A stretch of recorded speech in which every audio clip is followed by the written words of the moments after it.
الحمدللہ رب العالمین والصلاة والسلام علی نبینا محمد وعلی آلہ وصحبہ اجمعین ومن تبعہم بإحسان الی یوم الدین اما بعد۔ شباب، اس سے پہلے کے درس میں سورہ یونس کی ان آیات کا مدارسہ کیا گیا تھا جن میں اللہ تعالی نے اپنی خالقیت، اپنی حاکمیت اور اپنی ربوبیت کو ثابت کیا تھا۔ توحید ربوبیت کو ثابت کرنے کے بعد اللہ تعالی نے لوگوں کو اس بات پہ ابھارا تھا کہ ذرا غور و فکر کریں کہ جو ذات ان کو پیدا کرتی ہے، جو ان کے تمام امور پر مطلق طور سے قادر ہے، جو ہر ایک معاملے کی نگرانی کرتی ہے، وہ ذات آخر عبادت کی مستحق کیوں نہیں ہے؟ ان کے جو معبود ہیں وہ معبود تو کسی چیز کو پیدا نہیں کر سکتے، اس کے باوجود ان لوگوں نے اللہ تعالیٰ کو معبود بنانے کے ساتھ ساتھ دوسرے لوگوں کو بھی معبود بنا لیا۔ حالانکہ ہونا یہ چاہیے کہ جو ہر ایک چیز کا مدبر ہے، جو ہر ایک چیز کا خالق ہے، وہی صرف عبادت کے لائق ہو۔ اللہ تعالیٰ نے توحید ربوبیت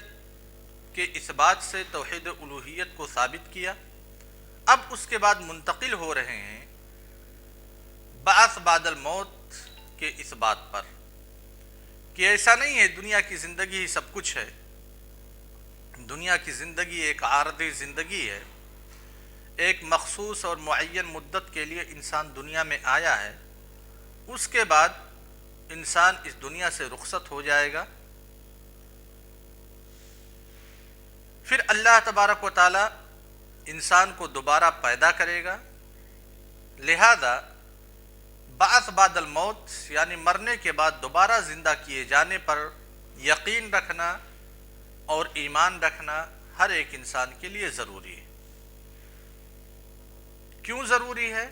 کیونکہ بعث بعد الموت پر ایمان ہی انسان کو بھلائیوں کی طرف راغب کرتی ہے اور برائیوں سے بچاتی ہے۔ پھر اللہ تعالیٰ نے اس بعث بعد الموت کے عقیدے کی تقریر اور اثبات کے لیے بھی کچھ پھٹکار لگائی ہے،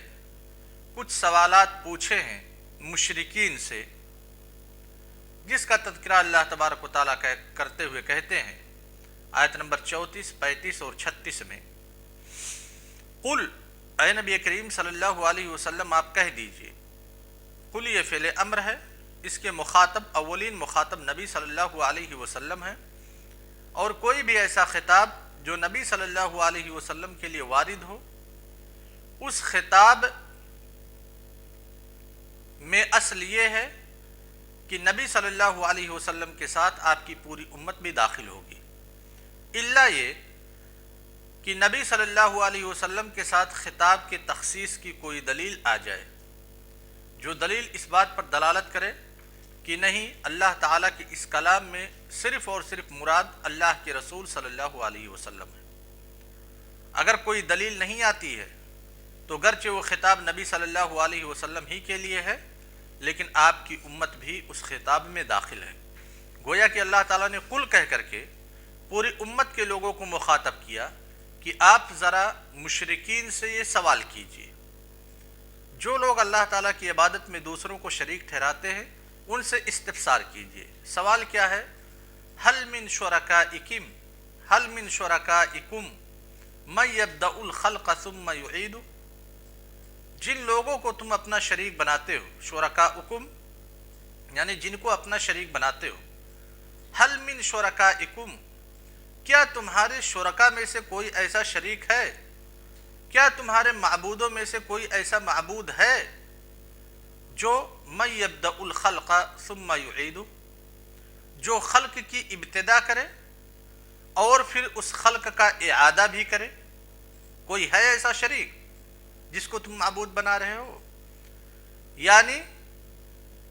پیدائش کا آغاز بھی جو کرے اور ایک چیز کے پیدا کرنے کے بعد جب وہ چیز فنا ہو جاتی ہے، وہ چیز ختم ہو جاتی ہے، تو اس مخلوق کا دوبارہ احیا کرے، دوبارہ زندہ کرے، دوبارہ اسے پیدا کرے۔ ہے کسی کے اندر یہ صفت، یہ خاصیت؟ تمہارے جتنے شرکا ہیں، حل من شرکائکم، کیا تمہارے شرکا میں سے کوئی ایسا شریک موجود ہے، تمہارے معبودوں میں سے کوئی ایسا معبود ہے، من یبدأ الخلق، جو خلق کی ابتدا کرے، یعنی مخلوق کو عدم سے وجود بخشے، ثم یعیدہ، پھر اس خلق کا اعادہ کرے، یعنی اس کے فنا ہو جانے کے بعد۔ قل اللہ یبدأ الخلق، تو ان لوگوں کا جواب کیا ہوگا کہ نہیں، کوئی ایسا شریک تو ہے نہیں، کوئی ایسا معبود نہیں ہے۔ یہ اللہ کے رسول صلی اللہ علیہ وسلم کے دور میں جو مشرکین پائے جا رہے تھے، جسے زمانے جاہلیت کہا جا رہا تھا، زمانے جاہلیت کے لوگ، ان لوگوں سے اللہ تعالیٰ نے سوال کیا تھا، اور ان لوگوں کا جو جواب آیا وہ نہیں میں، کہ نہیں، جتنے معبودوں کی ہم عبادت کرتے ہیں، جتنے بھی لوگوں کو اللہ کا شریک ٹھہراتے ہیں، کوئی معبود ایسا نہیں ہے جو کسی چیز کو پیدا کر سکے، یا پھر کوئی چیز پیدا ہو گئی ہے، وہ فنا ہو گئی، فنا ہونے کے بعد دوبارہ اسے پیدا کر سکے۔ کسی بھی معبود کے اندر یہ خاصیت نہیں پائی جا رہی۔ ہم تو ان معبودوں کی جو عبادت کرتے ہیں،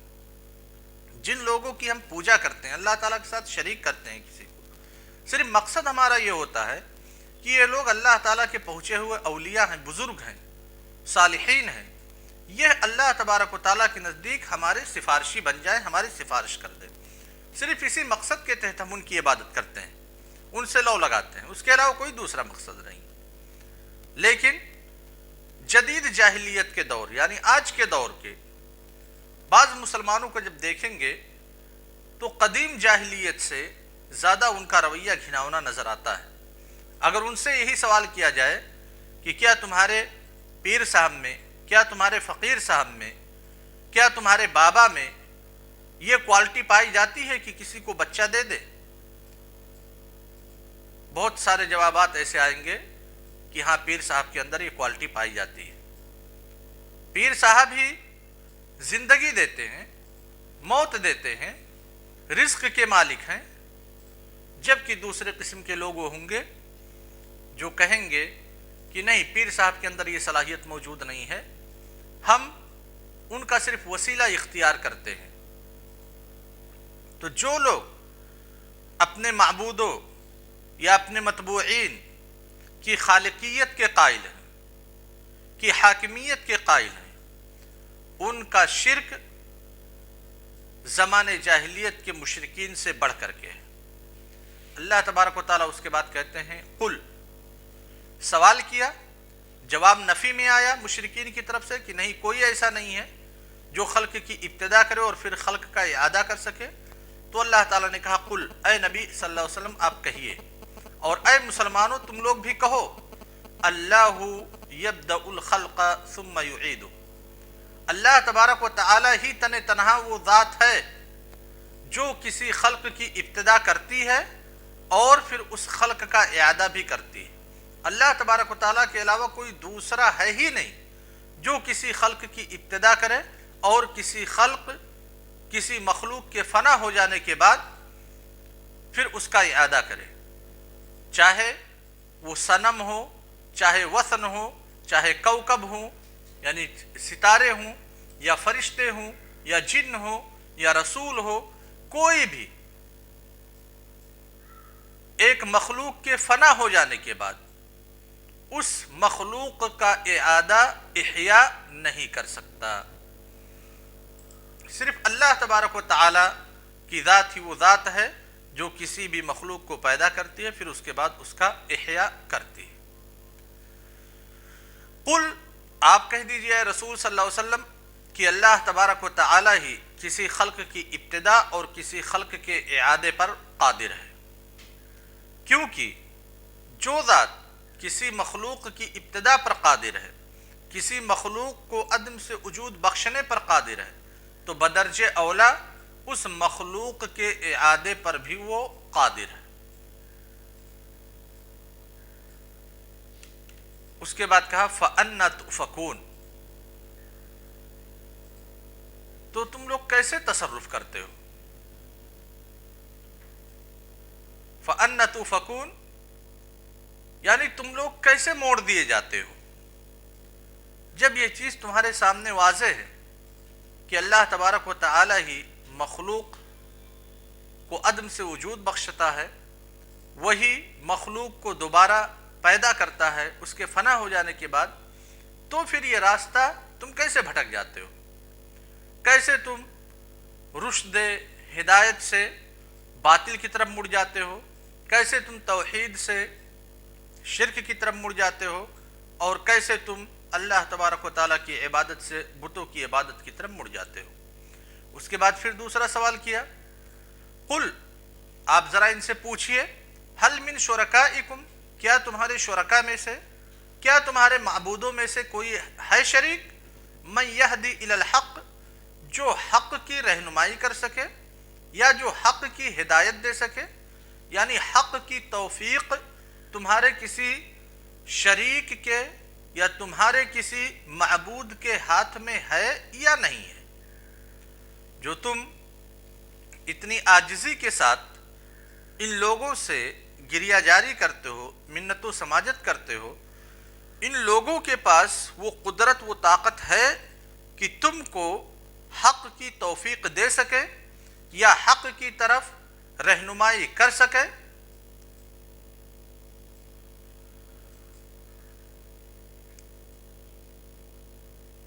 اللہ تبارک و تعالیٰ کہتے ہیں،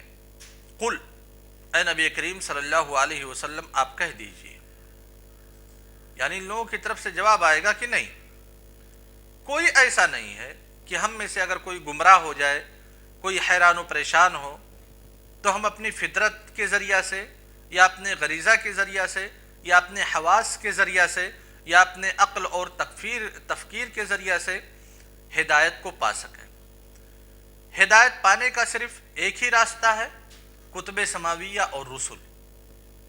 اور جتنے بھی معبود ہیں، جن معبودوں کی ہم عبادت کرتے ہیں، ان کے پاس نہ تو کتب سماویہ ہیں، نہ ہی وہ کسی چیز پر قادر ہیں، لہذا وہ ہمیں ہدایت نہیں دے سکتے۔ تو آپ کہیے، اللہ یہدی للحق، اللہ تبارک و تعالیٰ ہی حق کی طرف رہنمائی کرتا ہے، اللہ تبارک و تعالیٰ ہی حق کی توفیق دیتا ہے۔ پھر اس کے بعد سوال کیا ایک توبیخ کے طور پہ، پھٹکار کے طور پہ، افمن یہدی الی الحق احق ان یتبع ام من لا یہدی الا ان یہدی فما لکم کیف تحکمون، کہ جب یہ چیز واضح ہو گئی تمہارے سامنے کہ اللہ تبارک و تعالی ہی صرف حق کی طرف رہنمائی کر سکتا ہے، حق کی توفیق دے سکتا ہے، اور تمہارے معبودات باطلہ حق کی طرف نہ رہنمائی کر سکتے، نہ حق کی توفیق دے سکتے ہیں، تو پھر افمن یہدی الی الحق احق ان یتبع، جو حق کی توفیق دیتا ہے وہ زیادہ حقدار ہے کہ اس کی اتباع کی جائے، کہ اسے معبود مانا جائے، اسے متبوع مانا جائے، ام من لا یہدی الا ان یہدی، یا ایسی شخصیت، ایسی ذات جو کسی چیز کی طرف رہنمائی نہیں کی جاتی، رہنمائی نہیں کر سکتی، وہ ہدایت کا خود محتاج ہے۔ ایک طرف ہدایت دینے والا ہے، توفیق دینے والا ہے، اور دوسری طرف ہدایت کا محتاج اور توفیق کا محتاج۔ دونوں میں سے کون زیادہ حقدار ہے اتباع کرنے کا، متبوع بننے کا، معبود بننے کا، الہ بننے کا؟ یہ اللہ تعالیٰ نے ایک سوال کیا، اور مشرکین جو اپنے آپ کو دانشور کہتے تھے، عقل مند کہتے تھے، اللہ تعالیٰ نے انہی کے عقل کو ذرا حرکت میں لانے کے لیے سوال کیا ہے کہ تم اگر عقل مند بنتے ہو تو بتلاؤ، ایک ذات ایسی ہے جو حق کی طرف رہنمائی کرتی ہے تمہاری، جو حق کی توفیق دیتی ہے، ایک ذات وہ ہے، اس کے بالمقابل میں دوسرے لوگ وہ ہیں جو بذات خود حق کے محتاج ہیں۔ تو تم دونوں میں سے کس کی عبادت کرو گے؟ کس کو اپنا معبود بناؤ گے؟ کس کو اپنا متبوع بناؤ گے؟ تو تمہارا جواب ہوگا اللہ، یعنی جو حق کی رہنمائی کرتا ہے، جو حق کی ہدایت دیتا ہے، وہ زیادہ حقدار ہے کہ اس کی اتباع کی جائے، تو پھر اللہ تعالیٰ کہتے ہیں فما لکم، کیا ہو گیا تم لوگوں کو، کیف تحکمون، کیسے فیصلہ کرتے ہو؟ جب یہ چیز بالکل واضح ہے، کلیئر ہے، اس کے باوجود بھی تم لوگ مطبوع کو، معبود حقیقی کو چھوڑ کر کے ان بتوں کے سامنے، ان فرشتوں کے سامنے، ان اولیاء کے سامنے، ان پیروں کے سامنے، فقیروں کے سامنے کیوں اپنی التجائے لے کر کے جاتے ہو؟ یہ چیز تو بالکل واضح ہے، بالکل عقل کے مطابق ہے۔ تم اپنے عقل کا استعمال کرو گے تو وہ جو حق کا مالک ہے، جو حق کی توفیق دیتا ہے، وہ زیادہ حقدار ہے کہ اس کی اتباع کی جائے، زیادہ حقدار ہے کہ اس کی عبادت کی جائے بنسبت اس شخص کے جو بذات خود حق کا محتاج ہے، جو بذات خود ہدایت کا محتاج ہے، توفیق کا محتاج ہے۔ اس کے بعد اللہ تعالیٰ کہتے ہیں وَمَا يَتَّبِعُ أَكْثَرُهُمْ إِلَّا ظَنًّا، کہ یہ تو بالکل حقیقت ہے جو ابھی آپ کے سامنے بیان کی گئی، اس کے باوجود بھی یہ لوگ اللہ تعالیٰ کو چھوڑ کر کے ان معبودوں سے، ان بتوں سے، ان پتھروں سے اپنے لو کو لگائے ہوئے ہیں۔ اس کی اصل وجہ کیا ہے؟ وَمَا يَتَّبِعُ أَكْثَرُهُمْ إِلَّا ظَنًّا، کہ ان میں سے اکثر و بیشتر لوگ صرف اپنے ظنون کی اتباع کرتے ہیں، یعنی اپنی خواہش نفس کی اتباع کرتے ہیں، اپنے عقل کا استعمال نہیں کرتے، ان تمام حجج اور براہین کو دلیل نہیں بناتے جو حجج اور براہین مکمل طور پر واضح ہیں۔ اگر ان حجج اور براہین کو سے دلیل پکڑتے تو یقیناً اللہ واحد، الہ واحد کی یہ لوگ اتباع کرتے اور اسی کو معبود بناتے، لیکن یہ لوگ صرف تخمینے پہ چلتے ہیں، تخریص پہ چلتے ہیں، اندازے پہ چلتے ہیں، اپنے خواہشات نفس کی اتباع کرتے ہیں۔ ان الظن لا یغنی من الحق شیئا، اس کے بعد اللہ تعالیٰ نے واضح کر دیا کہ جہاں آپ ظن پہ عمل کرو گے، یعنی اپنے تخمینے پہ عمل کرو گے کہ ہو سکتا ہے یہ ہمارے معبود اللہ تعالیٰ سے ہماری سفارش کر دے، ہو سکتا ہے یہ بہت بڑے لوگ ہوں، اللہ تعالیٰ کے نزدیک ان کا بہت بڑا مقام و مرتبہ ہو، یہ ظن اور تخمینہ ہے، اس کے مقابل میں حق ہے۔ تو ان الظن لا یغنی من الحق شیئا، جہاں ظن اور حق کا ٹکراؤ ہوگا وہاں پہ ظن کبھی بھی حق کا مقابلہ نہیں کر سکتا۔ ان اللہ علیم بما یفعلون، اللہ تبارک و تعالی بہت جانتا ہے، بخوبی جانتا ہے ہر اس چیز کو جس کو یہ لوگ کر رہے ہیں، جس کو یہ لوگ کرتے ہیں۔ یعنی اللہ تعالیٰ نے ان کفار و مشرکین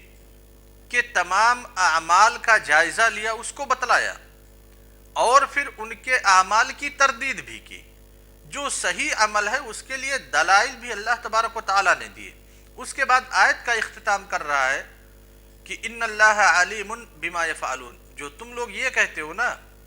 کہ ہم صرف اور صرف ان معبودوں کو اللہ تعالیٰ کا سفارشی مانتے ہیں، توسل صرف ان سے اختیار کرتے ہیں، اس کے علاوہ ان معبودوں کے تئیں ہمارے دل میں کچھ نہیں ہے، تو ایسا نہیں ہے کہ اللہ تعالیٰ بے خبر ہے جو تمہارے دل میں ہے۔ اللہ تعالیٰ باخبر ہے جو کچھ تم کرتے ہو، جو تمہارے دل میں، اسی لیے کہا علیم، جانتا ہے۔ اور اللہ تبارک و تعالیٰ کا علم،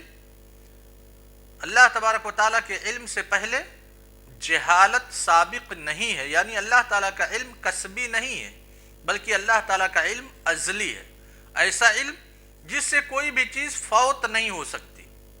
جس سے کوئی بھی چیز جہالت کی کیٹیگری میں نہیں جا سکتی۔ لہذا وہ اللہ تبارک و تعالیٰ جو خلق کی ابتدا کرتا ہے،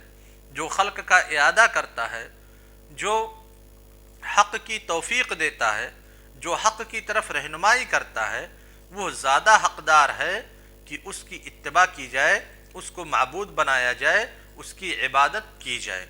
اور رہی بات تمہارے تخمینے کی، تمہارے اندازے کی، تم اپنے اندازے اور تخمینے کے مطابق کام کرو گے تو جان لو کہ جب تخمینہ اور اندازہ کا ٹکراؤ حق سے ہوگا تو حق ہر حال میں غالب رہے گا،